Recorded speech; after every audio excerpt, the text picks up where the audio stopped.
Now we're going to take a look at the configuration of the application to take into account the extra hours that are worked for employees that are in a school that's designated as an Edison school. So in this case, I've come into the employee contract for Morgan Hewitt. I can see her employee number, her contract number.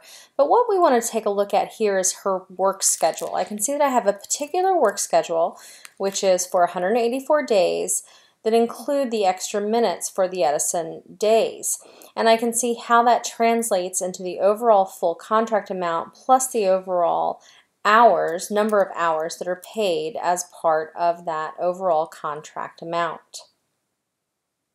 When we configure the application and we actually configure each of the work schedules, we're going to configure what the contract pay start date and end dates are, the work start date and end dates, the number of pay cycles, but we're also going to configure the standard hours per day, which will go into the overall calculation of the number of overall hours that are calculated for the schedule. So this is the Edison schedule.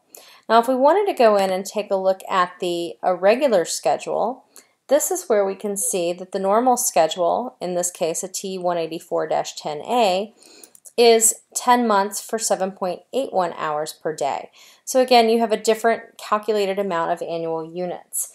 If you want to make a change to an employee, so if they move either to a school or transfer to a school that's not an Edison school, or they are no longer working this Edison schedule, you can simply modify or update the work schedule on their employee contract, and that will take care of changing and updating their amount of pay based on the number of hours that are included in that annual amount.